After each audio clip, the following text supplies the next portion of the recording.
En este preparado vamos a observar el plexo braquial y hacia lateral tenemos el húmero con el músculo deltoides a la clavícula que fue cortada. Hacia medial observamos a la columna vertebral que fue cortada sagitalmente en la línea media, y también observamos a cada una de las costillas con las digitaciones del músculo serrato anterior. Bien, entonces pasemos a hablar del plexo braquial. Bien, vamos a observar ahora el plexo braquial, que como es el primer plexo que van a estudiar, tienen que saber que está formado por los ramos anteriores de los nervios espinales. Recuerden que los ramos posteriores de los nervios espinales no forman plexos, entonces estos ramos anteriores entrecruzan sus fibras y forman lo que se denomina plexos.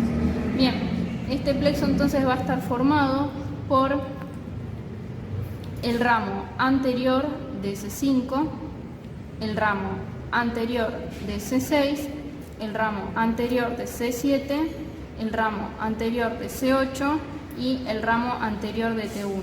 También podemos observar en este preparado que C5 recibe un ramo comunicante del ramo anterior de C4. Entonces podemos decir que este plexo está prefijado. Si hubiera sido T1 el que recibe un ramo comunicante de T2, diríamos que el plexo está posfijado.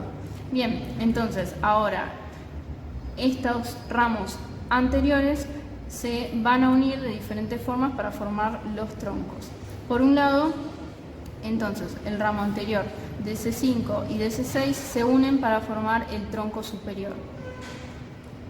El ramo anterior de C7 por sí solo va a formar el tronco medio, y el ramo anterior de C8 y T1 van a unirse y van a formar el tronco inferior. A su vez, estos troncos se van a volver a dividir y van a formar lo que son las divisiones anteriores y las divisiones posteriores.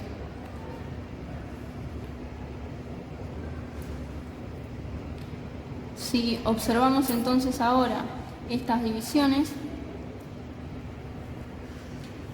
podemos ver cómo se forma el fascículo posterior de la unión de la división posterior del tronco medio y del tronco superior, sumado a la división posterior de el tronco inferior, ¿sí? Entonces las tres divisiones posteriores se unen y forman lo que es el fascículo posterior, ¿sí?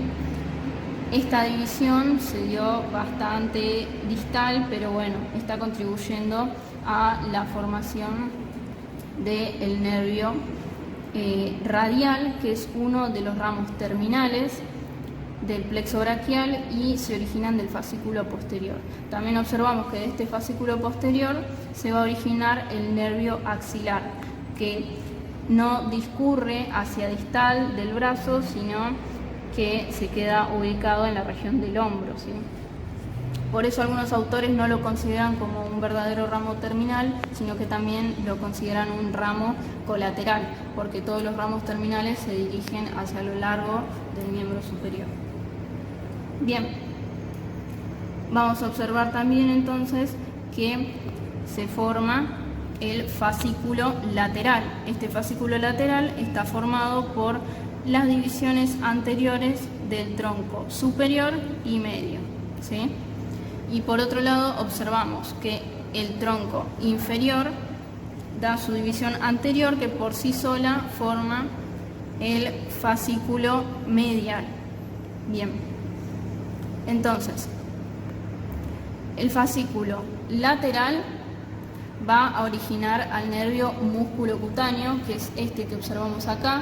Ya lo verán cuando vean brazo, pero el nervio musculocutáneo recibe su nombre porque perfora al músculo coracobraquial, lo inerva, y luego de inervarlo y dar ramos musculares también, en este caso como pueden observar para el bíceps, va a hacerse subcutáneo, ¿sí? También pueden observar acá ramos musculares para el músculo braquial que se encuentra más profundo, ¿sí? Se ve acá. Bien. Luego, a nivel de la fosa del codo, se va a hacer un nervio cutáneo, ¿sí? Sensitivo. Por eso se llama músculo cutáneo. Y este fascículo lateral proporciona además la raíz lateral del nervio mediano. El nervio mediano está formado por dos raíces, una raíz lateral que la origina el fascículo lateral y una raíz medial que la origina el fascículo medial. El fascículo medial además va a originar el nervio cutáneo braquial medial, que en este preparado no se observa, luego sí se observa este nervio, estoy marcando acá, que es el nervio cutáneo antebraquial medial, porque su nombre se denomina antebraquial porque llega más distal, llega hasta el antebrazo, en cambio el cutáneo braquial llega solamente hasta la región del brazo, ¿sí? Y por último origina el nervio cubital. Bien, entonces esos serían los ramos terminales del plexo braquial. Repasamos sus ramos terminales, teníamos desde el fascículo lateral al nervio músculo cutáneo y la raíz lateral del mediano.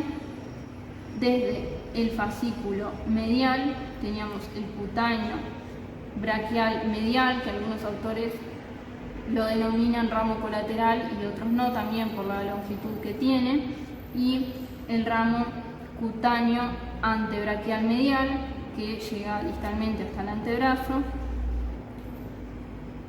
y luego observamos el nervio cubital y la raíz medial del nervio mediano. El fascículo posterior originaba al nervio radial, que se dirige hacia el canal de torsión del húmero, y el nervio axilar, que se va a dirigir a uno de los espacios axilares posteriores que veremos luego.